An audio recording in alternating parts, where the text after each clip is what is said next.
Hi ಗೆಳೆಯರೇ, ಲಾ ಎಕ್ಸಲೆನ್ಸ್ನ the Hindu news ಅನಾಲಿಸಿಸ್ಗೆ ನಿಮ್ಮೆಲ್ಲರಿಗೂ ಸ್ವಾಗತ. ಇಂದಿನ ದಿನ 19ನೇ ಆರ್ಟಿಕಲ್ಸ್ಗಳನ್ನು ನೋಡೋಣ. ಈ ದಿನದ ಆರ್ಟಿಕಲ್ಸ್ ನೋಡೋಕೆ ಮುಂಚೆ ಒಂದು ಸಣ್ಣ ಅನೌನ್ಸ್ಮೆಂಟ್.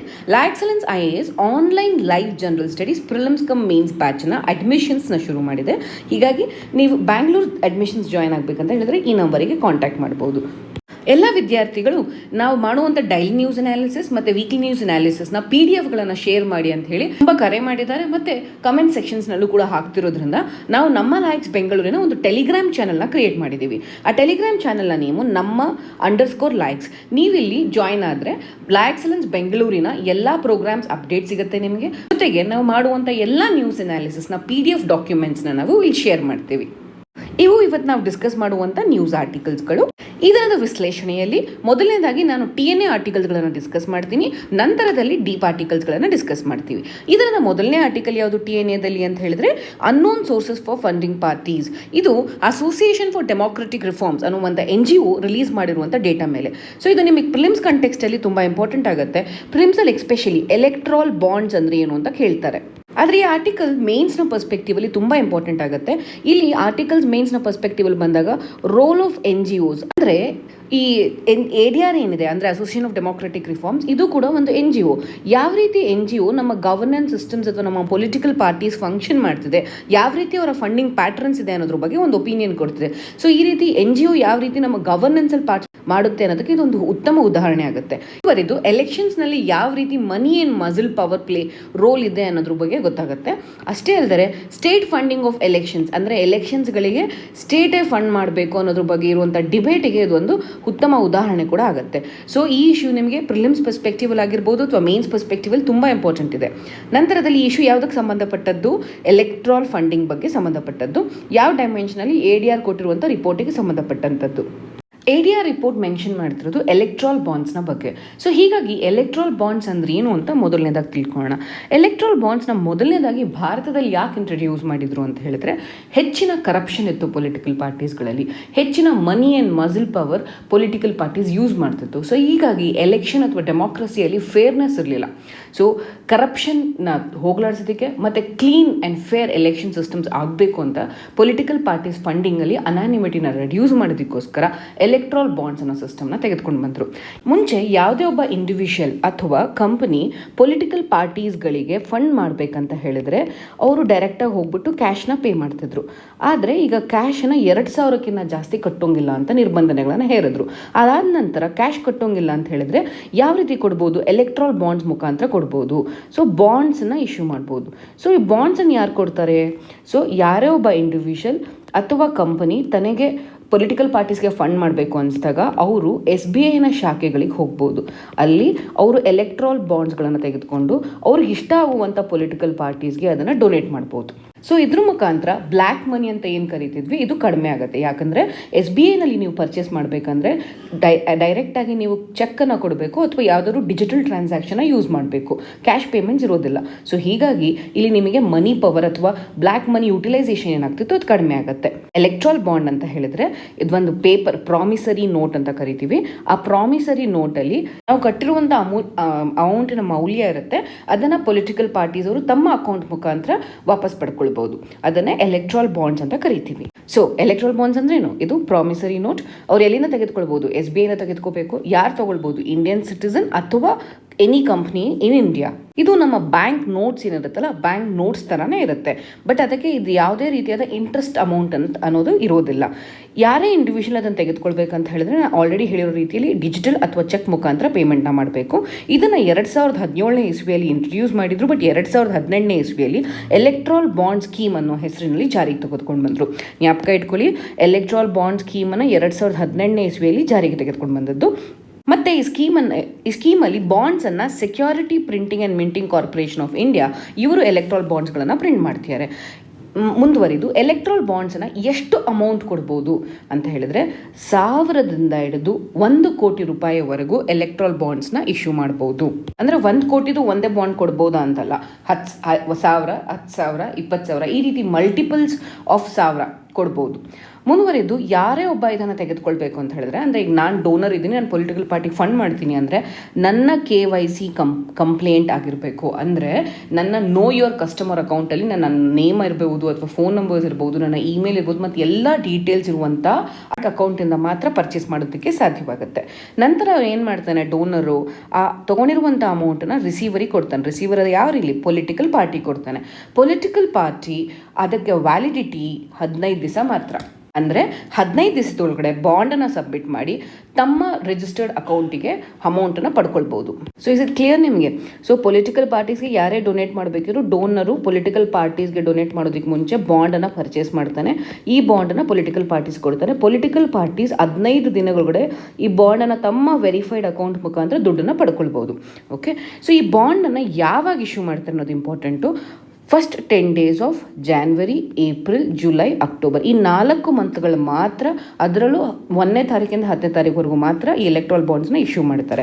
ಅಕಸ್ಮಾತ್ ಲೋಕಸಭಾ ಎಲೆಕ್ಷನ್ಸ್ ಇದ್ದರೆ then additional period of 30 days ಕೊಡ್ಬೋದು. ಮುಂದುವರಿದ ಇನ್ನೊಂದು ಕ್ವಶನ್ ಇರುತ್ತೆ, ಏನಾದರೂ ಟ್ಯಾಕ್ಸ್ ಎಕ್ಸೆಂಪ್ಷನ್ ಕೊಡ್ತಾರಾ ಇದಕ್ಕೆ ಅಂತ ಹೇಳಿದ್ರೆ, ಹೌದು, ಪೊಲಿಟಿಕಲ್ ಪಾರ್ಟೀಸ್ಗೂ ಟ್ಯಾಕ್ಸ್ ಡಿಡಕ್ಷನ್ ಆಗುತ್ತೆ, ಮತ್ತು ಡೋನರ್ ನಾವೇನು ಡೊನೇಟ್ ಮಾಡಿರ್ತೀವಲ್ಲ ನಮಗೂ ಕೂಡ ಟ್ಯಾಕ್ಸ್ ಎಕ್ಸೆಂಪ್ಷನ್ಸ್ ಕೊಡ್ತಾರೆ ಇದರಿಂದ. ಮುಂದುವರಿದು ಯಾರಿಗೆ ಎಲಿಜಿಬಿಲಿಟಿ ಇದೆ ಇದರಿಂದ ಅಮೌಂಟ್ನ ಪಡ್ಕೊಳ್ಳೋದಕ್ಕೆ? ಎಲ್ಲ ಪೊಲಿಟಿಕಲ್ ಪಾರ್ಟೀಸ್, ಅನ್ರೆಕಗ್ನೈಸ್ ಪಾರ್ಟೀಸ್ಗೂ ಅವಕಾಶವಿದೆಯಾ ಅನ್ನೋದು ಪ್ರಶ್ನೆ ಇರ್ಬೋದು ನಿಮ್ಮ ತಲೆಯಲ್ಲಿ. ಇಲ್ಲಿ ನೋಡಿ, section 29A of representation of people ಆ್ಯಕ್ಟ್ನ ಅನ್ವಯದಲ್ಲಿ ಜನರಲ್ ಎಲೆಕ್ಷನ್ಸ್ ಅಥವಾ ಅಸೆಂಬ್ಲಿ ಎಲೆಕ್ಷನ್ಸ್ಗಳಲ್ಲಿ ಯಾರು 1% ಓಟ್ಗಳನ್ನು ಪಡ್ಕೊಂಡಿರ್ತಾರೆ ಅವರು ಮಾತ್ರ ಎಲಿಜಿಬಿಲಿಟಿ ಪಡ್ಕೊಳ್ತಾರೆ. ಮತ್ತು election commission of India verify ಮಾಡಿರುವಂಥ ಅಕೌಂಟಿಗೆ ಮಾತ್ರ ಈ ದುಡ್ಡು ಬಂದು ಸೇರುತ್ತೆ. ಇದರಿಂದ ಆಗುವಂಥ ಅನುಕೂಲಗಳು ಏನಂತ ಹೇಳ್ಬೋದು ಅಂದರೆ, ಬ್ಲ್ಯಾಕ್ ಮನಿ ಯುಟಿಲೈಸೇಷನ್ ಕಡಿಮೆ ಆಗುತ್ತೆ, ಟ್ರಾನ್ಸ್ಪರೆನ್ಸಿ, ಎಲೆಕ್ಷನ್ ಪಾರ್ಟಿಗಳಿಗೆ ಎಲ್ಲಿಂದ ಫಂಡ್ಸ್ ಬರ್ತಿದೆ ಅನ್ನೋ ಟ್ರಾನ್ಸ್ಪರೆನ್ಸಿ ಸಿಗುತ್ತೆ. ಅದ್ರ ಜೊತೆಗೆ ಯಾವ ಒಂದು ಬಾಂಡ್ ಮೇಲೂ ಕೂಡ ಹೆಸರು ಬರೆದಿರಲ್ಲ, ಯಾರು ಡೋನರ್, ಇದನ್ನು ಯಾರು ಕೊಡ್ತಿದ್ದಾರೆ ಅನ್ನೋ ಡೋನರ್ ಹೆಸರು ಬರೆದಿರಲ್ಲ. ಸೊ ಹೀಗಾಗಿ ಡೋನರ್ಸ್ ಐಡೆಂಟಿಟಿ ಅನಾನಿಮಸ್ ಆಗಿರುತ್ತೆ. ಎಲೆಕ್ಟ್ರಲ್ ಬಾಂಡ್ಸ್ನ ಬಗ್ಗೆ ತಿಳ್ಕೊಂಡ ನಂತರ ADR ಅಂದ್ರೇನು, ಅಸೋಸಿಯೇಷನ್ ಆಫ್ ಡೆಮೋಕ್ರೆಟಿಕ್ ರಿಫಾರ್ಮ್ಸ್ ಯಾವ ರೀತಿ ಫಂಕ್ಷನ್ ಮಾಡುತ್ತೆ ಅಂತ ನೋಡೋಣ. ADR ಅನ್ನೋದು ನಾನ್ ಪಾರ್ಟಿಷನ್, ಅಂದರೆ ಯಾವುದೇ ಒಂದು ಪಕ್ಷಕ್ಕೆ ಸೇರದೇ ಇರುವಂತಹ ಅಥವಾ ಯಾವುದೇ ಒಂದು ಸರ್ಕಾರಕ್ಕೆ ಸಂಬಂಧಪಡದೇ ಇರುವಂತಹ ಒಂದು ಆರ್ಗನೈಸೇಷನ್. ಇದು ಕೆಲಸ ಮಾಡ್ತಿರೋದು ಎಲೆಕ್ಟ್ರಲ್ ಮತ್ತು ಪೊಲಿಟಿಕಲ್ ರಿಫಾರ್ಮ್ಸ್ನ ದೃಷ್ಟಿಕೋನ ಇಟ್ಕೊಂಡು. ಮತ್ತು ಇವರ ಮೂಲ ಉದ್ದೇಶ ಏನಂತ ಹೇಳಿದ್ರೆ, ನಮ್ಮ ಎಲೆಕ್ಷನ್ ಸಿಸ್ಟಮ್ನಲ್ಲಿ ಇರುವಂತಹ ಮನಿ ಪವರ್ ಮತ್ತು ಮಜಲ್ ಪವರ್ನ ಕಡಿಮೆ ಮಾಡಬೇಕು. ಅದ್ರ ಜೊತೆಗೆ ನಮ್ಮ ಎಲೆಕ್ಷನ್ ಸಿಸ್ಟಮ್ನಲ್ಲಿ ಟ್ರಾನ್ಸ್ಪರೆನ್ಸಿ ಮತ್ತು ಅಕೌಂಟಬಿಲಿಟಿನ ತೆಗೆದುಕೊಂಡು ಬರಬೇಕು ಅನ್ನೋದು. ಸೊ ಈ ADR ಏನಿದೆ ನಮ್ಮ ಇಡೀ ಭಾರತ ದೇಶದ ಒಂದು ಸಿಂಗಲ್ ಡೇಟಾ ಪಾಯಿಂಟ್ ಅಂತ ಕರಿತೀವಿ. ನಿಮಗೆ ಯಾವುದೇ ರೀತಿಯಾದ ಕ್ರಿಮಿನಲ್, ಫಿನಾನ್ಷಿಯಲ್ ಇನ್ಫಾರ್ಮೇಷನ್ ಬೇಕು, ಪೊಲಿಟಿಷಿಯನ್ಸ್ ಬಗ್ಗೆ ಆಗಿರ್ಬೋದು ಅಥವಾ ಪೊಲಿಟಿಕಲ್ ಪಾರ್ಟೀಸ್ ಬಗ್ಗೆ ಆಗಿರ್ಬೋದು, ಎಲ್ಲರ ಮಾಹಿತಿ ADRನ ಬಳಿ ಇರುತ್ತೆ. ಸೊ ADR ಯಾವ್ಯಾವ್ದ್ರ ಬಗ್ಗೆ ಫೋಕಸ್ ಮಾಡ್ತಾರೆ ಅಂದರೆ, ಕರಪ್ಷನ್ ಮತ್ತು ಕ್ರಿಮಿನಲೈಸೇಷನ್ ಆಫ್ ಪಾಲಿಟಿಕ್ಸ್ನ ಬಗ್ಗೆ, ನಂತರದಲ್ಲಿ ಯಾವ ರೀತಿ ಸಿಟಿಸನ್ಸ್ಗೆ ಎಂಪವರ್ ಮಾಡಬೇಕು, ಯಾವ ರೀತಿ ಅವೇರ್ನೆಸ್ನ ಮೂಡಿಸಬೇಕು ಅನ್ನೋದ್ರ ಬಗ್ಗೆ ಕೆಲಸ ಮಾಡ್ತಾರೆ. ಅದರೊಂದಿಗೆ ಪೊಲಿಟಿಕಲ್ ಪಾರ್ಟೀಸ್ ಯಾವ ರೀತಿ ಜನಸಾಮಾನ್ಯರಿಗೆ ಅಕೌಂಟಬಲ್ ಆಗಿರಬೇಕು ಅನ್ನೋದ್ರ ಬಗ್ಗೆ ಕೂಡ ಇದು ಮಾಡ್ತಾರೆ. ಅಷ್ಟೇ ಅಲ್ಲದೆ ನೀವು ನೋಡಿರ್ಬೋದು, ಯಾವುದೇ ಒಂದು ಪೊಲಿಟಿಕಲ್ ಪಾರ್ಟೀಸಲ್ಲಿ ಸೀಟ್ ಹಂಚಿಕೆ ಆಗಬೇಕಂತ ಹೇಳಿದ್ರೆ ಅತಿ ಹೆಚ್ಚಿನ ಪೊಲಿಟಿಕ್ಸ್ ನಡೆಯುತ್ತೆ. ಸೊ ಅಲ್ಲೂ ಕೂಡ ಇನ್ನರ್ ಪಾರ್ಟಿ ಡೆಮೋಕ್ರಸಿ ಮತ್ತು ಟ್ರಾನ್ಸ್ಪರೆನ್ಸಿಯನ್ನು ತೆಗೆದುಕೊಂಡು ಬರಬೇಕು ಅನ್ನೋದು ADRನ ಮೂಲ ಉದ್ದೇಶ. ಈಗ ಎಲೆಕ್ಟ್ರಲ್ ಬಾಂಡ್ಸ್ನ ಬಗ್ಗೆ ತಿಳ್ಕೊಂಡ್ವಿ, ಪ್ಲಸ್ ADR ಅಂದ್ರೇನು, ADR ಮಾಡುವಂಥ ಕೆಲಸಗಳೇನು ಅಂತ ನೋಡಿದ್ವಿ. ಮುಂದುವರೆದು ಇವಾಗ ಈ ಆರ್ಟಿಕಲ್ನ ಹೈಲೈಟ್ಸ್ಗಳನ್ನು ನೋಡೋಣ. ಮೊದಲನೇದಾಗಿ ADR ಈ ರಿಪೋರ್ಟನ್ನು 23 ರೀಜನಲ್ ಪೊಲಿಟಿಕಲ್ ಪಾರ್ಟೀಸ್ ಯಾರಿದೆ ಅವರ ಇನ್ಕಮ್ ಅಥವಾ ಆಡಿಟ್ ರಿಪೋರ್ಟ್ಗಳನ್ನು ನೋಡಿ ಕೊಡ್ತಿರುವಂಥ ರಿಪೋರ್ಟ್ ಇದು. ಸೊ ಇವರ ಪ್ರಕಾರ 23 ರೀಜನಲ್ ಪೊಲಿಟಿಕಲ್ ಪಾರ್ಟೀಸ್ ಏನಿದ್ದಾರೆ ಅವರು ಒಟ್ಟಾಗಿ 885 ಕೋಟಿ ದುಡ್ಡನ್ನು ಎಲೆಕ್ಟ್ರಲ್ ಫಂಡಿಂಗ್ ಮುಖಾಂತರ ಪಡ್ಕೊಂಡಿದ್ದಾರೆ.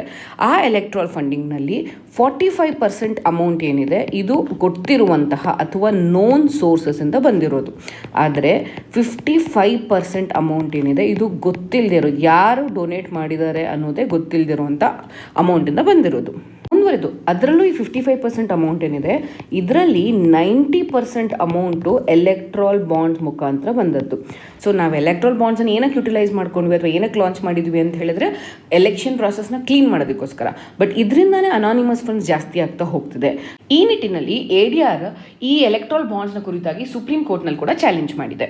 ಮತ್ತು ಈ ಇಮೇಜ್ನಲ್ಲಿ ಇರುವಂಥ ಯಾವ್ಯಾವ ಪೊಲಿಟಿಕಲ್ ಪಾರ್ಟೀಸ್ಗೆ ಎಷ್ಟೆಷ್ಟು ಫಂಡಿಂಗ್ ಬಂದಿದೆ ಅನ್ನೋದು ಇಂಪಾರ್ಟೆಂಟ್ ಅಲ್ಲ.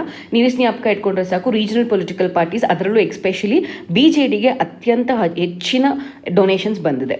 ಮುಂದಿನ article, R the United States and China entering a new cold war.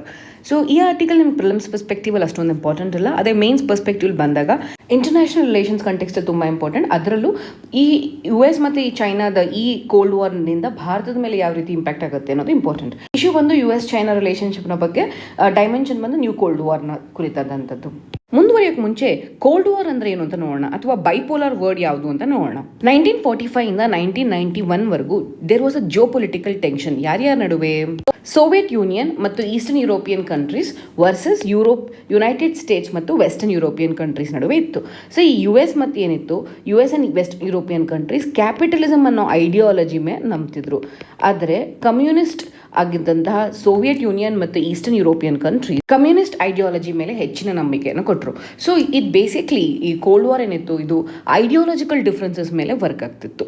ಎರಡನೇ ಮಹಾಯುದ್ಧ ನಡೆದ ನಂತರ ನಮಗಿದ್ದು 2 ಸೂಪರ್ ಪವರ್ಸ್, ಒಂದು ಯುನೈಟೆಡ್ ಸ್ಟೇಟ್ಸ್, ಇನ್ನೊಂದು ಸೋವಿಯತ್ ಯೂನಿಯನ್. ಸೊ ಈ ಐಡಿಯಾಲಜಿಕಲ್ ವಾರ್ ಯಾವುದೇ ರೀತಿಯಾದ ಬ್ಲಡ್ ಶೆಡ್ ಆಗಿಲ್ಲ. ಸೊ ಹೀಗಾಗಿ ಇದನ್ನು ಕೋಲ್ಡ್ ವಾರ್ ಅಂತ ಕರೀತಾರೆ.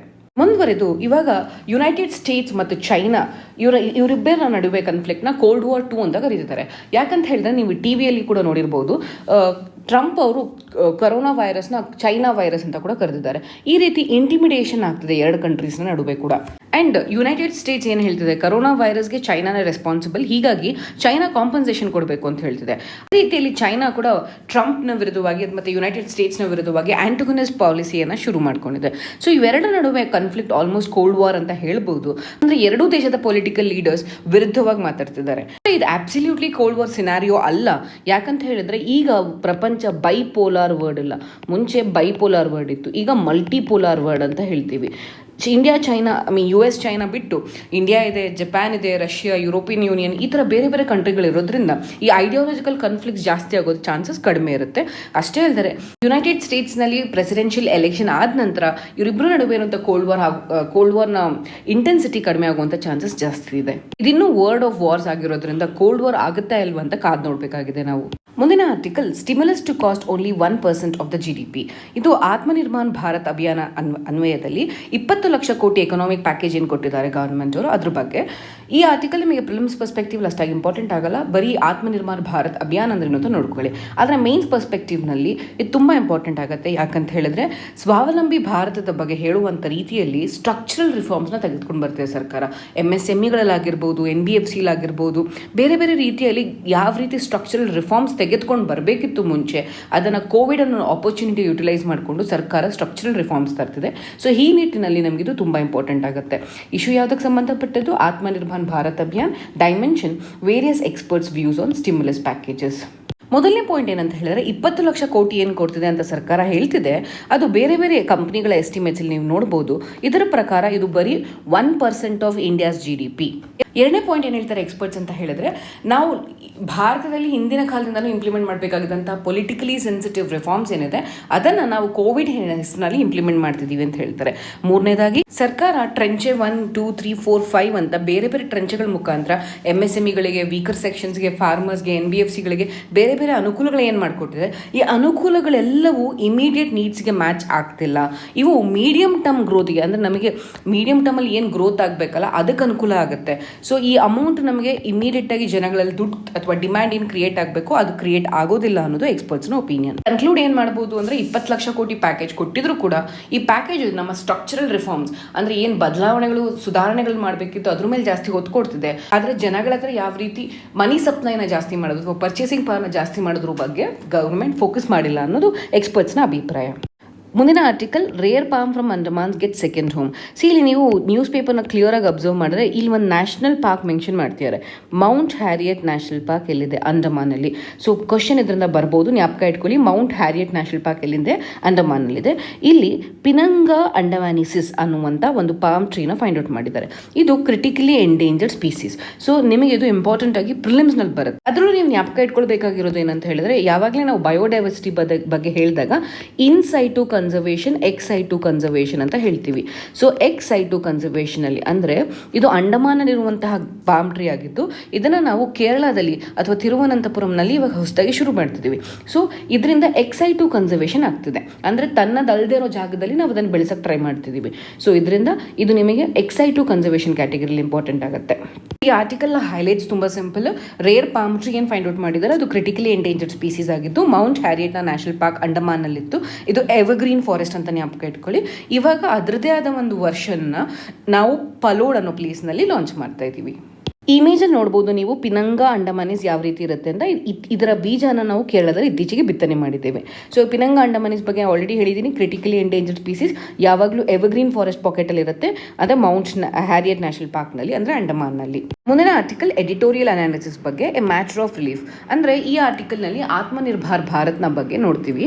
ಏನಂತ ಹೇಳಿದ್ರೆ ಆತ್ಮನಿರ್ಭರ್ ಭಾರತ ಸಪ್ಲೈ ಸೈಡನ್ನು ಫೋಕಸ್ ಮಾಡ್ತಾ ಇದೆ ಹೆಚ್ಚಿನ ರೀತಿಯಲ್ಲಿ ಡಿಮ್ಯಾಂಡ್ ಸೈಡ್ಗಿನ್ನ. ಸೊ ಈ ಡಿಮ್ಯಾಂಡ್ ಸೈಡ್ನ ಫೋಕಸ್ ಮಾಡಿದ್ರೆ ಸಪ್ಲೈ ಸೈಡ್ನೇ ಫೋಕಸ್ ಮಾಡಿದ್ರೆ ಆಗುವಂಥ ಅನಾನುಕೂಲಗಳೇನು ಅನ್ನೋದನ್ನು ಈ ಆರ್ಟಿಕಲಲ್ಲಿ ಡೀಟೇಲ್ ಆಗಿ ಡಿಸ್ಕಸ್ ಮಾಡ್ತೀವಿ. ಇದು ನಿಮಗೆ ಪ್ರಿಲಿಮ್ಸ್ ಪರ್ಸ್ಪೆಕ್ಟಿವಲ್ಲಿ ಅಷ್ಟೊಂದು ಇಂಪಾರ್ಟೆಂಟ್ ಆಗಲ್ಲ, ಆದರೆ ಮೇನ್ಸ್ ಪರ್ಸ್ಪೆಕ್ಟಿವ್ನಲ್ಲಿ ಗವರ್ನಮೆಂಟ್ ಪಾಲಿಸೀಸ್ ಆ್ಯಂಡ್ ಇಂಟರ್ವೆನ್ಷನ್ಸಲ್ಲಿ ತುಂಬ ಇಂಪಾರ್ಟೆಂಟ್ ಆಗುತ್ತೆ. ಸರ್ಕಾರ ಆತ್ಮನಿರ್ಭರ್ ಭಾರತ್ ಅಭಿಯಾನ ಮುಖಾಂತರ ಸ್ಟ್ರಾಂಗ್ ಸಪ್ಲೈ ಸೈಡ್, ಅಂದರೆ ಸಪ್ಲೈ ಸೈಡ್ನಲ್ಲಿ ಯಾವುದೇ ರೀತಿಯಾದ ಕೊರತೆ ಇರೋದ ರೀತಿಯಲ್ಲಿ ನೋಡ್ಕೊಳ್ತಿದೆ. ಏನೇನು ಮಾಡ್ತಿದೆ ಸರ್ಕಾರ ಸ್ಟ್ರಾಂಗ್ ಸಪ್ಲೈ ಇರೋದಕ್ಕೋಸ್ಕರ ನೋಡೋಣ. ಮೊದಲನೇದಾಗಿ ಎಲ್ಲ ಸೆಕ್ಟರ್ಸ್, NBFCs ಆಗಿರ್ಬೋದು, MSMEs ಆಗಿರ್ಬೋದು, ಇವೆಲ್ಲ ಸೆಕ್ಟರ್ಸ್ಗಳಿಗೆ ಸುಲಭ ರೀತಿಯಲ್ಲಿ ಯಾವ ರೀತಿ ಕ್ಯಾಪಿಟಲ್ನ ಇನ್ವೆಸ್ಟ್ಮೆಂಟ್ಸ್ನ ಪಡ್ಕೊಳ್ಬಹುದು ಅನ್ನೋದ್ರ ಬಗ್ಗೆ ಮೊದಲನೇ ಪುಷ್ ಕೊಟ್ಟಿದೆ. ಸರ್ಕಾರ ತಾನು ಸಪೋರ್ಟ್ ಮಾಡಬೇಕಾಗಿರುವಂಥ ಇನ್ಕಮ್ ಮತ್ತು ವೇಜ್ ಸಪೋರ್ಟ್ ಸ್ಕೀಮ್ಸ್ಗಳೇನಿದೆ ಅದರಿಂದ ಸ್ಪೆಂಡ್ ಮಾಡ್ತಿರೋದನ್ನು ಮಿನಿಮಮ್ ಮಾಡಿದೆ, ಅಂದರೆ ಸರ್ಕಾರ ಮಾಡ್ತಿರುವಂಥ ಸ್ಪೆಂಡಿಂಗ್ ಕಡಿಮೆ ಆಗಿದೆ. ಮೂರನೇದಾಗಿ ಸರ್ಕಾರ ಎಲ್ಲರನ್ನೂ ಎಂಪವರ್ ಮಾಡ್ಬೇಕು ಅನ್ಕೊಂಡಿದೆ. ಯಾರ್ಯಾರನ್ನ ಫಾರ್ಮರ್ಸ್ ಆಗಿರ್ಬೋದು, ವರ್ಕರ್ಸ್, ಬಿಸ್ನೆಸಸ್ ಆಗಿರ್ಬೋದು, ಅಥವಾ ಎಲ್ಲ ಫರ್ಮ್ಸ್ಗಳನ್ನು ಎಂಪವರ್ ಮಾಡ್ಬೇಕಂತಿದೆ. ಬಟ್ ಆದರೆ ಎಲ್ಲನೂ ಎಂಪವರ್ ಮಾಡುವಂಥ ಸಂದರ್ಭದಲ್ಲಿ ಯಾವುದೇ ರೀತಿಯಾದ ಫಿಸ್ಕಲ್ ಡಿಫಿಸಿಟ್ ಜಾಸ್ತಿ ಆಗದೆ ಇರೋ ರೀತಿಯಲ್ಲಿ ಅಥವಾ ಫಿಸ್ಕಲ್ ಡಿಫಿಸಿಟ್ ಮಿನಿಮಮ್ ಇರೋ ರೀತಿಯಲ್ಲಿ ನೋಡ್ಕೊಳ್ತಿದೆ. ಸೊ ಇದರಿಂದ ಸ್ಟ್ರಾಂಗ್ ಸಪ್ಲೈಸ್ ಪುಷ್ ಏನೋ ಆದರೂ ಕೂಡ ಬಟ್ ಕೆಲವೊಂದ್ಸಲ ಡಿಮ್ಯಾಂಡ್ ಪುಷ್ ಆಗೋದಿಲ್ಲ. ಇದು ಈ ಆರ್ಟಿಕಲ್ನ ಮೇನ್ ಕನ್ಸ್ಟ್ರೆಂಟ್. ಸರ್ಕಾರ ಹೆಚ್ಚಿನ ಫೋಕಸ್ನ ಸಪ್ಲೈ ಪುಷ್ ಮಾಡಿಕೊಂಡು ಡಿಮ್ಯಾಂಡ್ ಪುಷ್ ಆಗದೇ ಇದ್ದರೆ ದೆನ್ ಅಗೇನ್ ಎಕಾನಮಿ. ಇಷ್ಟೇ ಅಲ್ಲದೆ ಸರ್ಕಾರ ಸ್ಟೇಟ್ ಗವರ್ನಮೆಂಟ್ಸ್ ತಮ್ಮ ಬಾರೋಯಿಂಗ್ ಲಿಮಿಟ್ ಏನಿದೆ ಅದನ್ನು ಜಾಸ್ತಿ ಮಾಡಬೇಕು ಅಂತ ಕೇಳಿದಾಗಲೂ ಕೂಡ ಒಪ್ಕೊಂಡಿದೆ. ಅಂದರೆ ಈ ಒಂದು ಪಾಯಿಂಟ್ ಜ್ಞಾಪಕ ಇಟ್ಕೊಳ್ಳಿ, ಸ್ಟೇಟ್ಸ್ಗಳು ತಮ್ಮ ಮನಸ್ಸೋ ಇಚ್ಛೆ ರೀತಿಯಲ್ಲಿ ತಮಗೆ ಇಷ್ಟ ಬಂದಂಗೆ ಮನಿಯನ್ನು ಬಾರೋ ಮಾಡ್ಕೊಳ್ಳೋಕೆ ಸಾಧ್ಯ ಇಲ್ಲ. ಸೊ ಅವ್ರು ಹೆಚ್ಚಿನ ಅಮೌಂಟ್ನ ಬಾರೋ ಮಾಡ್ಕೋಬೇಕಂದ್ರೆ ಸೆಂಟ್ರಲ್ ಗೌರ್ಮೆಂಟ್ನ ಪರ್ಮಿಷನ್ ತೆಗೆದುಕೊಳ್ಬೇಕು. ಓಕೆ, ನಂತರದಲ್ಲಿ ಸ್ಟೇಟ್ ಗೌರ್ಮೆಂಟ್ ಬಾರೋ ಮಾಡ್ತಿದೆ ಅಂದ್ಕೊಳ್ಳಿ, ಬಾರೋ ಮಾಡ್ಕೊಳ್ಬೇಕಂದ್ರೆ ಸೆಂಟ್ರಲ್ ಗೌರ್ಮೆಂಟ್ ಕೆಲವೊಂದು ಟರ್ಮ್ಸ್ ಆ್ಯಂಡ್ ಕಂಡೀಷನ್ಸ್ನ ಇಂಪೋಸ್ ಮಾಡಿದೆ. ಸ್ಟೇಟ್ ಗೌರ್ಮೆಂಟ್ಸ್ ಅಗ್ರಿಕಲ್ಚರ್ ರಿಫಾರ್ಮ್ಸ್ ಆಗಿರ್ಬೋದು ಮತ್ತು ಬೇರೆ ಬೇರೆ ರಿಫಾರ್ಮ್ಸ್ ಏನು ಸೆಂಟ್ರಲ್ ಗೌರ್ಮೆಂಟ್ ಹೇಳ್ತಿದೆ ಅದನ್ನು ಮಾಡಿದಾಗ ಅಷ್ಟೇ ಸ್ಟೇಟ್ ಗೌರ್ಮೆಂಟ್ನ ಬಾರೋಯಿಂಗ್ ಲಿಮಿಟ್ನ ಜಾಸ್ತಿ ಮಾಡ್ತಾರೆ. ಅಷ್ಟೇ ಅಲ್ಲದೆ ಸರ್ಕಾರ MGNREG ಅಂದರೆ Mahatma Gandhi national rural employment guarantee ಆ್ಯಕ್ಟ್ನ ಅನ್ವಯದಲ್ಲಿ ಹೆಚ್ಚಿನ ಬಜೆಟ್ನ ಕೊಡ್ತಿದೆ. ಯಾಕಂತ ಹೇಳಿದ್ರೆ ನಿಮ್ಮೆಲ್ಲರಿಗೂ ಗೊತ್ತಿರೋ ರೀತಿಯಲ್ಲಿ ಮೈಗ್ರೆಂಟ್ ವರ್ಕರ್ಸ್ ಏನಿದ್ರು ತಮ್ಮ ತಮ್ಮ ರಾಜ್ಯಗಳಿಗೆ ಮರಳಿದ್ದಾರೆ. ಸೊ ಅವರಿಗೆ ರಾಜ್ಯದಲ್ಲಿ ಏನಾದರೂ ಒಂದು ಎಂಪ್ಲಾಯ್ಮೆಂಟ್ ಆಪರ್ಚುನಿಟಿ ಸಿಕ್ಕಿದ್ರೆ ಅವ್ರು ಅಷ್ಟೊಂದು ಸಫರ್ ಆಗಲ್ಲ. ಸೊ ಹೀಗಾಗಿ ನರೇಗಾದಲ್ಲಿ ಹೆಚ್ಚಿನ ಬಜೆಟ್ ಅಲೋಕೇಶನ್ ಮಾಡಿ ಈ ಮೈಗ್ರೆಂಟ್ ಲೇಬರರ್ಸ್ ಏನು ವಾಪಸ್ ಹೋಗಿದ್ದಾರೆ ಅವರಿಗೆ ನರೇಗಾ ಮುಖಾಂತರ ವೇಜ್ ಕೊಡೋ ರೀತಿಯಲ್ಲಿ ನೋಡ್ಕೊಳ್ತಿದೆ. ಸೊ ನೀವು ನೋಡ್ಬೋದು ಇವೆಲ್ಲ ಕ್ರಮಗಳು ಸಪ್ಲೈ ಸೈಡ್ನ ಪುಷ್ ಮಾಡ್ತೀವಿ ಹೊರತು ಡಿಮ್ಯಾಂಡ್ ಸೈಡ್ ಪುಷ್ ಮಾಡ್ತಿಲ್ಲ. ಸೊ ಹೀಗಾಗಿ ಸರ್ಕಾರ ಹೆಚ್ಚಿನ ಅಮೌಂಟನ್ನು ಬಾರೋ ಮಾಡ್ಕೊಳ್ಬೇಕು. ಬಾರೋ ಮಾಡಿಕೊಂಡು ಸ್ಪೆಂಡ್ ಮಾಡೋದ್ರಿಂದ ಅಥವಾ ಇನ್ಫ್ರಾಸ್ಟ್ರಕ್ಚರ್ ಇವೆಲ್ಲದ್ರ ಮೇಲೆ ಇನ್ವೆಸ್ಟ್ ಮಾಡೋದ್ರಿಂದ ಡಿಮ್ಯಾಂಡ್ ಜಾಸ್ತಿ ಆಗುತ್ತೆ ಮತ್ತು ಎಕನಾಮಿ ರಿಕವರಿ ತುಂಬ ಬೇಗ ಆಗುತ್ತೆ ಅಂತ ಈ ಆರ್ಟಿಕಲಲ್ಲಿ ಹೇಳ್ತಿದ್ದಾರೆ. ಏನು ಗೌರ್ಮೆಂಟ್ ಕ್ರಮ ಕೈಗೊಂಡಿದೆ, ಇದು ತಾತ್ಕಾಲಿಕ ಕ್ರಮ ಅಂತ ಹೇಳಿ ಈ ಆರ್ಟಿಕಲ್ನ ಅಭಿಪ್ರಾಯ. ಮುಂದಿನ article jolt to national energy security. ಈ ಆರ್ಟಿಕಲ್ ನಿಮಗೆ ಎಲೆಕ್ಟ್ರಿಸಿಟಿ ಬಿಲ್ನ ಇತ್ತೀಚೆಗೆ ಅಮೆಂಡ್ಮೆಂಟ್ ಮಾಡಿದಂಥ ಎಲೆಕ್ಟ್ರಿಸಿಟಿ ಬಿಲ್ನ ಬಗ್ಗೆ ಕುರಿತಾದಂಥದ್ದು. ಇದನ್ನು ನಿಮಗೆ ಪ್ರಿಲಿಮ್ಸ್ ಪರ್ಸ್ಪೆಕ್ಟಿವಲ್ಲಿ ಅಷ್ಟೊಂದು ಇಂಪಾರ್ಟೆಂಟ್ ಆಗಲ್ಲ, ಬಟ್ ಅದರ ಮೇನ್ಸ್ ಪರ್ಸ್ಪೆಕ್ಟಿವ್ನಲ್ಲಿ ತುಂಬ ಇಂಪಾರ್ಟೆಂಟ್ ಆಗುತ್ತೆ. ಅದರಲ್ಲೂ ಇಂಡಿಯಾಸ್ ಎನರ್ಜಿ ಸೆಕ್ಯೂರಿಟಿ ಕಂಟೆಕ್ಸ್ನಲ್ಲಿ GS ಪೇಪರ್ 3ನಲ್ಲಿ ನೋಡ್ಬೋದು ಎನರ್ಜಿ ಅಂತ ಕೂಡ ಒಂದು ಸೆಕ್ಟರ್ ಇದೆ, ಅಲ್ಲಿ ತುಂಬ ಇಂಪಾರ್ಟೆಂಟ್ ಆಗುತ್ತೆ ಈ ಆರ್ಟಿಕಲ್ ನಿಮಗೆ. ಇಶ್ಯೂ ಯಾವುದಕ್ಕೆ ಸಂಬಂಧಪಟ್ಟಿದ್ದು ಪವರ್ ಟ್ಯಾರಿಫ್ ಪಾಲಿಸಿಯ ಬಗ್ಗೆ. ಡೈಮೆನ್ಷನ್ ಪ್ರಪೋಸಲ್ಸ್ ಇನ್ ಎಲೆಕ್ಟ್ರಿಸಿಟಿ ಆ್ಯಕ್ಟ್ 2020. ಸೊ ನೀವು ಇಲ್ಲಿ ಎಲೆಕ್ಟ್ರಿಸಿಟಿ ಆ್ಯಕ್ಟ್ 2020 ಅಂದ್ರೂ ಪವರ್ ಟ್ಯಾರಿಫ್ ಪಾಲಿಸಿ ಏನಿದೆ ಅಂತ ನೋಡಬೇಕಾಗತ್ತೆ. ಈ ಆರ್ಟಿಕಲ್ನ ಡೀಟೇಲ್ ಆಗಿ ನೋಡೋಣ.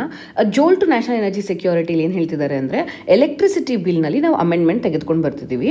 ಈ ಎಲೆಕ್ಟ್ರಿಸಿಟಿ ಬಿಲ್ ಅಮೆಂಡ್ಮೆಂಟ್ ತೆಗೆದುಕೊಂಡು ಬರೋದ್ರಿಂದ ಸ್ಟೇಟ್ಸ್ಗೆ ಇದ್ದಂಥ ಅಧಿಕಾರ ಕಡಿಮೆ ಆಗ್ತಾ ಹೋಗುತ್ತೆ. ಅಂದರೆ ಸ್ಟೇಟ್ಗೆ ಏನು ಕನ್ಕರೆಂಟ್ ಲಿಸ್ಟಲ್ಲಿ ಇದ್ದಿದ್ದರಿಂದ ಅಧಿಕಾರ ಏನಿತ್ತು ಅಧಿಕಾರ ವ್ಯಾಪ್ತಿ ಕಡಿಮೆ ಆಗುತ್ತೆ. ಸೊ ನೀವು ಇಲ್ಲಿ ಆರ್ಟಿಕಲಲ್ಲಿ ನೋಡ್ಬೋದು. ಸೊ ಈಗ ನಿರ್ಮಲಾ ಸೀತಾರಾಮನ್ ಅವರು ಆತ್ಮನಿರ್ಭರ್ ಭಾರತ್ ಅಭಿಯಾನ್ ಮುಖಾಂತರ ಪವರ್ ಟ್ಯಾರಿಫ್ ಪಾಲಿಸಿ ಹೇಳಿದ್ದಾರೆ. ಅದ್ರ ಜೊತೆಗೆ ಎಲೆಕ್ಟ್ರಿಸಿಟಿ ಅಮೆಂಡ್ಮೆಂಟ್ ಮಾಡಬೇಕು ಅಂತ ಹೇಳಿರೋದ್ರಿಂದ ಸ್ಟೇಟಿಗೆ ಈ ಸಪ್ಲೈ ಚೈನ್ ಏನಿತ್ತು ಎಲೆಕ್ಟ್ರಿಸಿಟಿ ಸಪ್ಲೈ ಚೈನ್ ಮೇಲಿದಂಥ ಕಂಟ್ರೋಲ್ ಹೋಗುತ್ತೆ. ಅದರೊಂದಿಗೆ ಡಿಸ್ಕಾಮ್ ಅಥವಾ ಡಿಸ್ಟ್ರಿಬ್ಯೂಟಿಂಗ್ ಕಂಪ್ನೀಸ್ ಏನಿದ್ದಾರೆ ಅವರಿಗೆ ತುಂಬ ಲಾಸ್ ಆಗುತ್ತೆ. ಸೊ ಮೊದಲನೇದಾಗಿ ಡಿಸ್ಕಾಮ್ಗೆ ಇರುವಂಥ ತೊಂದರೆಗಳೇನಂತ ನೋಡೋಣ. ನಾವು ನೋಡಿರ್ಬೋದು ಎಲೆಕ್ಟ್ರಿಸಿಟಿಗೆ ಸಂಬಂಧಪಟ್ಟಂತೆ ಡಿಸ್ಕಾಮ್ಗಳು ಡಿಸ್ಟ್ರಿಬ್ಯೂಟ್ ಮಾಡ್ತಾರೆ. ಆದರೆ ಎಲೆಕ್ಟ್ರಿಸಿಟಿ ಆ್ಯಕ್ಟ್ನ ಅನ್ವಯದಲ್ಲಿ ತುಂಬ ಸೆಂಟ್ರಲೈಸೇಷನ್ ಆಗಿದೆ. ಅಂದರೆ ಅಥಾರಿಟಿ ಸೆಂಟ್ರಲ್ ಗವರ್ಮೆಂಟಿಗೆ ಜಾಸ್ತಿ ಇದೆ ಮತ್ತು ಇದರಿಂದ ಕಾಸ್ಟ್ ಜಾಸ್ತಿ ಆಗ್ತಾ ಹೋಗ್ತದೆ.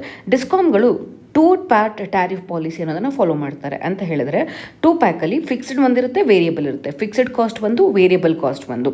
ಅಂದರೆ ನಾವು ನೋಡಿರ್ಬೋದು ಗ್ಲೋಬಲೈಸೇಷನ್ ಆದ ನಂತರದಲ್ಲಿ ಹೆಚ್ಚಿನ ಮಟ್ಟಿಗೆ ಪ್ರೈವೇಟ್ ಪ್ಲೇಯರ್ಸು ಎಲೆಕ್ಟ್ರಿಸಿಟಿ ಅಥವಾ ಥರ್ಮಲ್ ಪವರ್ ಪ್ಲಾಂಟ್ಸ್ನಲ್ಲಿ ಇನ್ವೆಸ್ಟ್ಮೆಂಟ್ ಮಾಡೋಕ್ಕೆ ಬಂದರು. ಸೊ ಯಾವಾಗ ಪ್ರೈವೇಟ್ ಪ್ಲೇಯರ್ಸ್ ಬಂದರು, ಡಿಸ್ಟ್ರಿಬ್ಯೂಟರ್ಸ್ ಅವರು ಪ್ರೈವೇಟ್ ಪ್ಲೇಯರ್ ಜೊತೆಗೆ ಒಂದು ಅಗ್ರಿಮೆಂಟ್ ಮಾಡಬೇಕಿತ್ತು. ಏನಂದರೆ ಪವರ್ ಪರ್ಚೇಸ್ ಅಗ್ರಿಮೆಂಟ್. ಯಾವುದೇ ಕಾರಣಕ್ಕೂ ನಾವು ಪವರ್ನ ಪರ್ಚೇಸ್ ಮಾಡಿ, ನೀವು ಪ್ರೊಡ್ಯೂಸ್ ಮಾಡಿರುವಂಥ ಪವರ್ನ ನಾವು ಪರ್ಚೇಸ್ ಮಾಡ್ತೀವಿ ಅಂತ. ಸೊ ಅವ್ರು ಪರ್ಚೇಸ್ ಮಾಡಿದಾಗ ಒಂದು ಫಿಕ್ಸ್ಡ್ ಕಾಸ್ಟ್ ಇರುತ್ತೆ, ಪರ್ಚೇಸ್ ಮಾಡಿದ್ರು ಒಂದು ಕಾಸ್ಟ್ ಆಗುತ್ತೆ.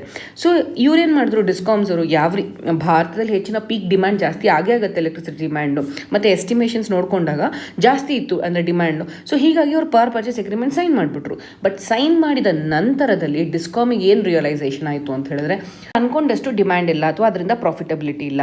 ಇಲ್ಲಿ ನೀವು ಒಂದು ಎಕ್ಸಾಂಪಲ್ ನೋಡ್ಬೋದು. ಸೊ 19ನೇ EPS ಪಬ್ಲಿಷ್ ಮಾಡಿದ್ರಲ್ಲಿ ಅಥವಾ 18ನೇ ಎಲೆಕ್ಟ್ರಿಕ್ ಪವರ್ ಸರ್ವೆ ಪ್ರಕಾರ 70 ಗಿಗಾವ್ಯಾಟ್ ಬೇಕಾಗಿರುತ್ತೆ. ಬಟ್ 70 ಗಿಗಾವ್ಯಾಟ್ ಯೂಸೇ ಮಾಡಿರಲ್ಲ, 50 ಗಿಗಾವ್ಯಾಟ್ ಅಥವಾ 25 ಗಿಗಾವ್ಯಾಟ್ ಈ ಥರ ಇದಕ್ಕಿಂತ ಕಡಿಮೆ ಯೂಸ್ ಮಾಡ್ತಿರೋದ್ರಿಂದ ಡಿಸ್ಕಾಮ್ಗೆ ಹೆಚ್ಚಿನ ನಷ್ಟ ಆಯ್ತಾ ಬಂತು.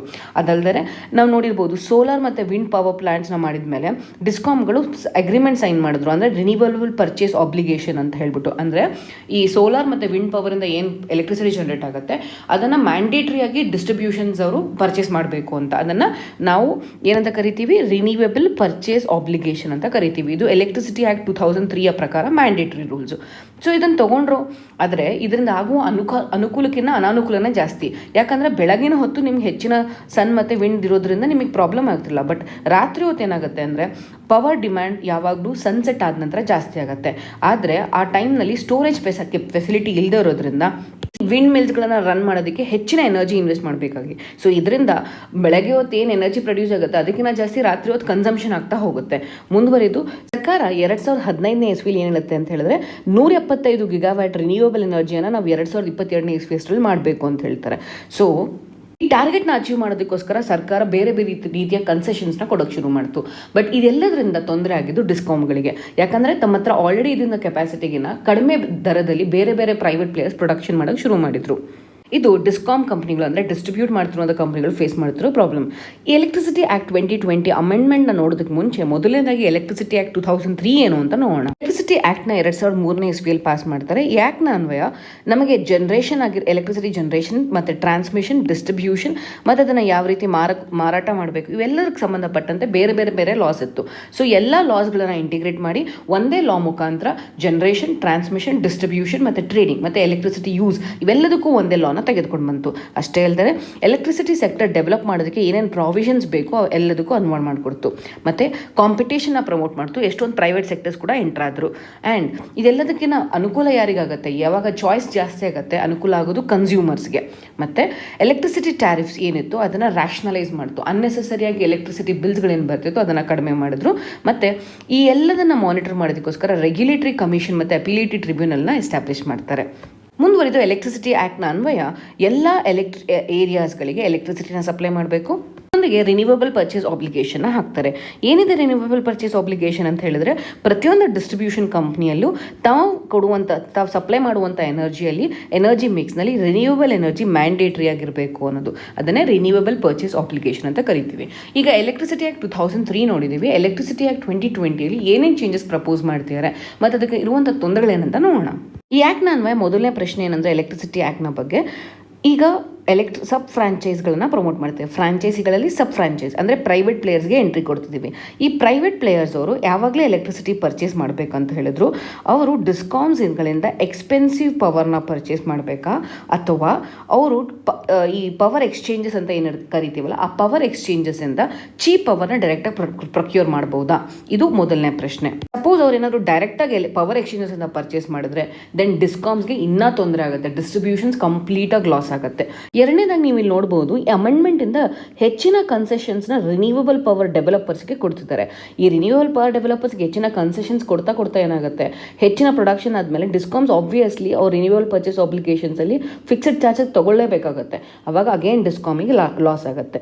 ಇದೇನು ಹೇಳ್ತಿದೆ ಅಂತ ಹೇಳಿದ್ರೆ ಸರ್ಕಾರ, ಸೊ ನಾವು ಇವಾಗವರೆಗೂ ಕ್ರಾಸ್ ಸಬ್ಸಿಡಿಗಳನ್ನು ಕೊಡ್ತಿದ್ವಿ. ಅಂದರೆ ಇಂಡಸ್ಟ್ರಿಗಳಲ್ಲಿ ಎಲ್ಲಿ ಹೆಚ್ಚಿನ ಪವರ್ ಯುಟಿಲೈಸೇಷನ್ ಆಗ್ತಿತ್ತು, ಕಮರ್ಷಿಯಲ್ ಕ್ಯಾಟಗರಿ ಹೆಚ್ಚಿನ ಚಾರ್ಜಸ್ನ ಇಂಪೋಸ್ ಮಾಡ್ತಿದ್ವಿ, ಮತ್ತು ಹೌಸ್ ಹೋಲ್ಡ್ಗೆ ಡಿಫ್ರೆಂಟ್ ಕ್ಯಾಟಗರಿ ಆಫ್ ಪ್ರೈಸಸ್ನ ಇಂಪೋಸ್ ಮಾಡ್ತಿದ್ವಿ. ಬಟ್ ಇವಾಗ ಏನು ಹೇಳ್ತಿದ್ದಾರೆ ಅಂತ ಹೇಳಿದ್ರೆ, ಈ ಕ್ರಾಸ್ ಸಬ್ಸಿಡಿನ ತೆಗೆದು ಹಾಕ್ಬಿಟ್ಟು ಒಂದೇ ಫ್ಲಾಟ್ ರೇಟನ್ನು ಕೊಡ್ಬೋದು. ಸೊ ಗೌರ್ಮೆಂಟ್ ಏನು ಮಾಡಬೇಕು, ಯಾರಿಗೆ ಈಗ ಫಾರ್ ಎಕ್ಸಾಂಪಲ್ ರೂರಲ್ ಏರಿಯಾಗಳಿಗೆ ಸಬ್ಸಿಡಿ ಕೊಡಬೇಕು ಅಂದರೆ ಡೈರೆಕ್ಟಾಗಿ ಕ್ಯಾಶ್ ಬೆನಿಫಿಟ್ ಟ್ರಾನ್ಸ್ಫರ್ ಅಂತ ಏನು ಕರಿತೀವಿ, ಅದ್ರ ಮುಖಾಂತರ ಅವ್ರಿಗೆ ದುಡ್ಡು ಟ್ರಾನ್ಸ್ಫರ್ ಮಾಡಿ. ಬಟ್ ಅದೇ ನಿಮಗೆ ಪ್ರಾಬ್ಲಮ್ ಇಲ್ಲ, ಅರ್ಥ ಮಾಡ್ಕೊಳ್ಳಿ. ರೂರಲ್ ಏರಿಯಾಸ್ಗಳಿಗೆ ಅಥವಾ ಐಸೋಲೇಟೆಡ್ ಏರಿಯಾಸ್ಗೆ ನಾವು ಪವರ್ ಸಪ್ಲೈ ಮಾಡಬೇಕು ಅಂದರೆ ಲಾಂಗ್ ಪವರ್ ಲೈನ್ಸ್ ಬೇಕು, ಅದ್ರ ಜೊತೆಗೆ ಸ್ಟೆಪ್ ಡೌನ್ ಟ್ರಾನ್ಸ್ಫಾರ್ಮರ್ಸ್ ತುಂಬ ಅವಶ್ಯಕತೆ ಇರುತ್ತೆ. ಸೊ ಹೀಗಾಗಿ ಇಲ್ಲಿ ಟ್ರಾನ್ಸ್ಪೋರ್ಟೇಷನ್ ಕಾಸ್ಟ್ ಅಥವಾ ಸಪ್ಲೈ ಕಾಸ್ಟ್ ಕೂಡ ಜಾಸ್ತಿ ಆಗುತ್ತೆ. ಅಟ್ ದ ಸೇಮ್ ಟೈಮ್ ಅವ್ರಿಗೆ ಕೊಡುವಂಥ ಕೇಪಬಿಲಿಟಿ ಕೂಡ ಇರಲ್ಲ. ಇದರಿಂದ ಕಂಪ್ನಿಗಳಿಗೆ ಹೆಚ್ಚಿನ ನಷ್ಟ ಆಗುತ್ತೆ. ಮುಂದುವರಿದು ಫೋರ್ತ್ ಪಾಯಿಂಟ್ ಏನು ಹೇಳ್ತೀವಿ ಅಂತ ಹೇಳಿದ್ರೆ, ಈ ರೆಗ್ಯುಲೇಟರ್ಸ್ ಏನಿದ್ದಾರೆ, ಎಲೆಕ್ಟ್ರಿಸಿಟಿ ರೆಗ್ಯುಲೇಟರ್ಸ್ನ ಇನ್ನು ಮುಂದೆಯಿಂದ ಸೆಂಟ್ರಲ್ ಸೆಲೆಕ್ಷನ್ ಕಮಿಟಿ ಅಪಾಯಿಂಟ್ ಮಾಡುತ್ತೆ.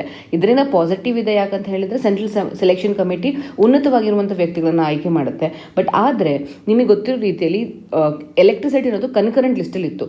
ಸೊ ಈಗ ಸ್ಟೇಟ್ ರೆಗ್ಯುಲೇಟರ್ಸ್ನ ಸೆಂಟ್ರಲ್ ಗೌರ್ಮೆಂಟ್ ಅಪಾಯಿಂಟ್ ಮಾಡೋದ್ರಿಂದ ಸ್ಟೇಟ್ ಗೌರ್ಮೆಂಟ್ಸ್ಗೆ ಇದ್ದಂಥ ಆಟೋನಮಿ ಕಡಿಮೆ ಆಗುತ್ತೆ. ಇದು 4ನೇ ಪಾಯಿಂಟು. 5ನೇ ಪಾಯಿಂಟ್ ಬಂದ್ಬಿಟ್ಟು centralised electricity contract enforcement authority ಅನ್ನೋದನ್ನು ಲಾಂಚ್ ಮಾಡ್ತಿದ್ದಾರೆ. ಇದರ ಚೇರ್ಮನ್ ಮತ್ತು ಮೆಂಬರ್ಸ್ನೆಲ್ಲರೂ ಕೂಡ ಸೆಂಟ್ರಲ್ ಸೆಲೆಕ್ಷನ್ ಕಮಿಟಿನೇ ಅಪಾಯಿಂಟ್ ಮಾಡ್ತಿದೆ. ಈ ಕಮಿಟಿಯ ರೆಸ್ಪಾನ್ಸಿಬಿಲಿಟೀಸ್ ಏನಿರುತ್ತೆ ಅಂದರೆ, ಇದುವರೆಗೂ ಎಲ್ಲ ಸ್ಟೇಟ್ಸ್ನ ಡಿಸ್ಪ್ಯೂಟ್ಸ್ಗಳನ್ನು ಸ್ಟೇಟ್ ಎಲೆಕ್ಟ್ರಿಸಿಟಿ ರೆಗ್ಯುಲೇಟರಿ ಕಮಿಷನ್ಸ್ ನೋಡ್ಕೋತಿತ್ತು. ಇನ್ನು ಮುಂದೆ ಏನೇ ಡಿಸ್ಪ್ಯೂಟ್ಸ್ ಇದ್ರೂ ಕೂಡ ಆ ಎಲ್ಲ ಡಿಸ್ಪ್ಯೂಟ್ಸ್ಗಳನ್ನು ಸ್ಟೇಟ್ಸಿಂದ ನಾವು ಈ ಸೆಂಟ್ರಲೈಸ್ಡ್ ಅಥಾರಿಟಿಗೆ ಟ್ರಾನ್ಸ್ಫರ್ ಮಾಡಬೇಕಾಗತ್ತೆ. ಇದರಿಂದ ಪವರ್ ಪರ್ಚೇಸ್ ಅಗ್ರಿಮೆಂಟ್ ಅಥವಾ ಕಾಂಟ್ರಾಕ್ಟ್ಸ್ ಏನು ಸೈನ್ ಮಾಡಿರ್ತಾರೆ ಅದನ್ನು ಎನ್ಫೋರ್ಸ್ಮೆಂಟ್ ತುಂಬ ಹೆಚ್ಚಿನ ರೀತಿಯಲ್ಲಿ ಆಗುತ್ತೆ ಅನ್ನೋದು 5ನೇ ಪಾಯಿಂಟ್ ಆಗಿದೆ. ಮುಂದುವರೆದು ಕನ್ಕ್ಲೂಷನ್ನಲ್ಲಿ ಆಥರ್ ಏನು ಹೇಳ್ತಿದ್ದಾರೆ ಅಂತ ಹೇಳಿದ್ರೆ, ಈಗ ಆಲ್ರೆಡಿ ಕಂಟ್ರಿ ಎಕನಾಮಿಕ್ ಕೋವಿಡ್-19 ಕ್ರೈಸಿಸಿಂದಾಗಿ ಎಕನಾಮಿಕ್ ಕ್ರೈಸಿಸಲ್ಲಿದೆ. ಸೊ ಇಂಥ ಸಂದರ್ಭದಲ್ಲಿ ಈ ಥರ ಎಲೆಕ್ಟ್ರಿಸಿಟಿ ಆ್ಯಕ್ಟನ್ನು ಪಾಸ್ ಮಾಡಿ ಅದರ ಎಲ್ಲ ಬರ್ಡನ್ ಅಥವಾ ಲಯಬಿಲಿಟೀಸ್ ಏನಿದೆ ಅದನ್ನು ಸ್ಟೇಟ್ ಗೌರ್ಮೆಂಟ್ ಮೇಲೆ ಪಾಸ್ ಮಾಡೋದ್ರಿಂದ ನಮ್ಮ ಎನರ್ಜಿ ಸೆಕ್ಯೂರಿಟಿಗೆ ಡೆಫಿನೆಟಾಗಿ ಎಫೆಕ್ಟ್ ಆಗುತ್ತೆ ಅನ್ನೋದು ಈ ಆರ್ಟಿಕಲ್ನ ಮೂಲ ಉದ್ದೇಶ. ಮುಂದಿನ article preparing for syndemic. So ಈ ಆರ್ಟಿಕಲ್ ನಿಮಗೆ ಪ್ರಿಲಿಮ್ಸ್ ಪರ್ಸ್ಪೆಕ್ಟಿವ್ನಲ್ಲಿ ಸಿಂಡಮಿಕ್ ಅಂದರೆ ಏನು ಅಂತ ಕೇಳಬಹುದು. ಆದರೆ ಮೇನ್ಸ್ ಪರ್ಸ್ಪೆಕ್ಟಿವಲ್ಲಿ ಇಶ್ಯೂಸ್ ರಿಲೇಟ್ ಟು ಹೆಲ್ತ್ ತುಂಬ ಇಂಪಾರ್ಟೆಂಟ್ ಆಗುತ್ತೆ. ಅಷ್ಟೇ ಅಲ್ಲದೆ GS ಪೇಪರ್ 3 ಸೈನ್ಸ್ ಆ್ಯಂಡ್ ಟೆಕ್ನಾಲಜಿಯಲ್ಲಿ ಡೆವಲಪ್ಮೆಂಟ್ ಆಫ್ ನ್ಯೂ ಟೆಕ್ನಾಲಜೀಸ್. ಯಾಕಂದರೆ ಇಲ್ಲಿ ಆರ್ಟಿಕಲ್ ಹೇಳ್ತಿದ್ದಾರೆ ಪಬ್ಲಿಕ್ ಹೆಲ್ತ್ ಸರ್ವೇಲೆನ್ಸ್ ಸಿಸ್ಟಮ್ಸ್ನಲ್ಲಿ ಇನೋವೇಷನ್ಸ್ನ ತೆಗೆದುಕೊಂಡು ಬರಬೇಕು ಅಂತ. ಈ ನಿಟ್ಟಿನಲ್ಲಿ GS ಪೇಪರ್ 3 ಕೂಡ ಇಂಪಾರ್ಟೆಂಟ್ ಆಗುತ್ತೆ. ಇಶ್ಯೂ ಯಾವುದು, ಸಿಂಡಮಿಕ್ ಮತ್ತು dimension innovation in public health surveillance technologies. Syndemic ಅನ್ನೋ ಪದಾನ ಮೆಡಿಕಲ್ ಆಂಥ್ರೋಪಾಲಜಿಸ್ಟ್ ಮೆರಿಲ್ ಸಿಂಗರ್ 1990ಸ್ನಲ್ಲಿ ಮೊದಲನೇ ಬಾರಿ ಯೂಸ್ ಮಾಡ್ತಾರೆ. ಸಿಂಡಮಿಕ್ ಅಂತ ಹೇಳಿದ್ರೇನು, ಈಗ ಆಲ್ರೆಡಿ ಇರುವಂಥ ಒಂದು ಡಿಸೀಸ್ ಮತ್ತು ಇನ್ನೊಂದು ಡಿಸೀಸ್ ಇವೆರಡು ಇಂಟ್ರಾಕ್ಟ್ ಆದಾಗ ಆಗುವಂಥ ಅಡ್ವರ್ಸ್ ಇಂಟ್ರಾಕ್ಷನ್ಸ್ಗೆ ನಾವು ಸಿಂಡಮಿಕ್ ಮಾಡೆಲ್ ಅಂತ ಕರಿತೀವಿ. ಅಂದರೆ ಉದಾಹರಣೆ ಹೇಳಬೇಕಂದ್ರೆ, ಈಗ ಕೋವಿಡ್-19 ಎಷ್ಟೊಂದು ಕಡೆ ಇದೆ, ಅದ್ರ ಜೊತೆಗೆ ಈ ಸೀಸನ್ನಲ್ಲಿ ಡೆಂಗ್ಯೂ ಬರ್ಬೋದು ಅಥವಾ ಮಲೇರಿಯಾ ಕೂಡ ಬರ್ಬೋದು. ಇಂತಹ ಸಂದರ್ಭದಲ್ಲಿ ಈ ಎರಡೂ ಡಿಸೀಸಸ್ಗಳು ಇಂಟ್ರಾಕ್ಟ್ ಆದಾಗ ಆಗುವಂಥ ಅಡ್ವರ್ಸ್ ಇಂಟ್ರಾಕ್ಷನ್ಸ್ನಿಂದ ಡಿಸೀಸ್ ಬರ್ಡನ್ ಜಾಸ್ತಿ ಆಗುತ್ತೆ, ಟ್ರಾನ್ಸ್ಮಿಷನ್ ಜಾಸ್ತಿ ಆಗುತ್ತೆ ಮತ್ತು ನೆಗೆಟಿವ್ ಹೆಲ್ತ್ ಔಟ್ಕಮ್ಸ್ ಆಗುತ್ತೆ. ಇದಕ್ಕೊಂದು ಉದಾಹರಣೆ ಕೊಡಬೇಕಂತ ಹೇಳಿದ್ರೆ, ನಿಮಗೆ ಕೀನ್ಯಾದಲ್ಲಿ HIV ಇನ್ಫೆಕ್ಷನ್ ಇರೋರಿಗೆ ಬೇರೆ ಮಲೇರಿಯಲ್ ಇನ್ಫೆಕ್ಷನ್ ಆಗುವಂಥ ಚಾನ್ಸಸ್ ಜಾಸ್ತಿ ಇರುತ್ತೆ. ಇನ್ನೊಂದು ಉದಾಹರಣೆ ಕೊಡಬೇಕಂದ್ರೆ, 1957ನಲ್ಲಿ ಏಷ್ಯನ್ ಇನ್ಫ್ಲೂಯೆನ್ಸಾ ಅಂತ ಆಯಿತು. ಏಷ್ಯನ್ ಇನ್ಫ್ಲೂಯೆನ್ಸಾ ಆದಾಗ ಅತಿ ಹೆಚ್ಚು ಡೆತ್ಸ್ ಆಗುತ್ತೆ. ಡೆತ್ತು ಬರೀ ಇನ್ಫ್ಲೂಯೆನ್ಸಾಯಿಂದ ಆಗಲ್ಲ, ಅದ್ರ ಜೊತೆಗೆ ಬ್ಯಾಕ್ಟೀರಿಯಲ್ ಇನ್ಫೆಕ್ಷನ್ಸಿಂದ ಕೂಡ ಆಗುತ್ತೆ. ಅಂದರೆ ಇಲ್ಲಿ 2 ಡಿಸೀಸಸ್ ಇಂಟರಾಕ್ಟ್ ಆಯಿತು, ಇನ್ಫ್ಲೂಯೆನ್ಸಾ ಮತ್ತು ಬ್ಯಾಕ್ಟೀರಿಯಲ್ ಇನ್ಫೆಕ್ಷನ್ಸ್. ಇವೆರಡು ಇಂಟ್ರಾಕ್ಟ್ ಆಗೋದ್ರಿಂದ ಆಗುವಂಥ ರಿಯಾಕ್ಷನ್ಸ್ನಿಂದ ಆಗುವಂಥದ್ದನ್ನೇ ನಾವು ಸಿಂಡಮಿಕ್ ಅಂತ ಕರಿತೀವಿ. ಲೇಬರರ್ಸ್ ಮೂವ್ಮೆಂಟ್ ಆಗಿದೆ, ಅದ್ರ ಜೊತೆಗೆ ಲಾಕ್ಡೌನ್ ಕೂಡ ಲಿಫ್ಟ್ ಆಗಿರೋದ್ರಿಂದ ಕೋವಿಡ್-19 ಕೇಸಸ್ ಭಾರತದಲ್ಲಿ ಹೆಚ್ಚಾಗುವಂಥ ಚಾನ್ಸಸ್ ಇದೆ. ಇಂತಹ ಸಂದರ್ಭದಲ್ಲಿ ಭಾರತ ಮಾಸ್ ಹೆಲ್ತ್ ಸರ್ವೇಲೆನ್ಸ್ ಟೆಕ್ನಾಲಜಿಗಳನ್ನು ಉಪಯೋಗಿಸ್ಕೊಳ್ಳೋದಕ್ಕೆ ಶುರು ಮಾಡಬೇಕು. ಫಾರ್ ಎಕ್ಸಾಂಪಲ್, ನಾವು RT-PCR ಟೆಸ್ಟ್ ಮಾಡ್ತಿದ್ದೀವಿ. RT-PCR ಟೆಸ್ಟ್ನ ಜೊತೆಗೆ ಆ್ಯಂಟಿಬಾಡಿ ಟೆಸ್ಟ್ನ ಕೂಡ ಮಾಡ್ತಿದ್ದೀವಿ. ಇವೆಲ್ಲವನ್ನು ಬಿಟ್ಟು ಭಾರತ ಸ್ಮಾರ್ಟ್ ಥರ್ಮೋಮೀಟರ್ಸ್ನ ಡೆವಲಪ್ ಮಾಡಬೇಕು. ಜೊತೆಗೆ ಪಲ್ಸ್ ಆಕ್ಸಿಮೀಟರ್ಸ್ ಇವಂಥ ಇನೋವೇಟಿವ್ ಟೆಕ್ನಾಲಜಿಗಳನ್ನ ಡೆವಲಪ್ ಮಾಡೋದ್ರಿಂದ ನಾವು ಕೋವಿಡ್ ಮತ್ತು ಅದಕ್ಕೆ ಇಂಟ್ರಾಕ್ಟ್ ಆಗಿ ಬರುವಂತಹ ಸಿಂಡಮಿಕ್ ಡಿಸೀಸಸ್ನ ತಡೆಗಟ್ಟೋದ್ರಲ್ಲಿ ಯಶಸ್ವಿ ಆಗ್ತೀವಿ ಅಂತ ಹೇಳ್ಬೋದು. ಮುಂದುವರೆದು ಇದು ಈ ದಿನದ ಪ್ರಿಲಿಮ್ಸ್ ಪ್ರಾಕ್ಟೀಸ್ ಕ್ವಶನ್ಸ್ ನಿಮಗೆ. ಸೊ ಅಸೋಸಿಯೇಷನ್ ಆಫ್ ಡೆಮೋಕ್ರೆಟಿಕ್ ರಿಫಾರ್ಮ್ಸ್ನ ಬಗ್ಗೆ ಒಂದು ಕ್ವಶನ್ ಇದೆ. ನಂತರದಲ್ಲಿ ಮೌಂಟ್ ಹ್ಯಾರಿಯಟ್ ನ್ಯಾಷನಲ್ ಪಾರ್ಕ್ನ ಬಗ್ಗೆ ಕ್ವಶನ್ ಇದೆ. ಈ ಪ್ರಶ್ನೆಗಳಿಗೆ ಉತ್ತರನ ಕಮೆಂಟ್ ಸೆಕ್ಷನಲ್ಲಿ ಬರೀರಿ. ಹೆಚ್ಚಿನ ವಿದ್ಯಾರ್ಥಿಗಳು ನಮಗೆ ಇಂಟರ್ನ್ಯಾಷನಲ್ ಆರ್ಗನೈಸೇಷನ್ಸ್ ಅಂದರೆ ಯುನೈಟೆಡ್ ನೇಷನ್ಸ್ ಆಗಿರ್ಬೋದು, ಸಾರ್ಕ್ ಆಗಿರ್ಬೋದು, ಬೇರೆ ಬೇರೆ ರೀಜನಲ್ ಆರ್ಗನೈಸೇಷನ್ಸ್ನ ಬಗ್ಗೆ ಹೆಚ್ಚಿನ ಮಾಹಿತಿ ನಮಗಿಲ್ಲ. ಸೊ ಹೀಗಾಗಿ ನೀವು ಇಂಟರ್ನ್ಯಾಷನಲ್ ಆರ್ಗನೈಸೇಷನ್ಸ್ ಬಗ್ಗೆ ವಿಡಿಯೋ ಮಾಡಿ ಅಂತ ಹೇಳಿದ ಕಾರಣದಿಂದ ನಾವು ಇಂಟರ್ನ್ಯಾಷನಲ್ ಆರ್ಗನೈಸೇಷನ್ ಸೀರೀಸ್ನ ಕೂಡ ಶುರು ಮಾಡ್ತಿದ್ದೀವಿ. ಧನ್ಯವಾದಗಳು.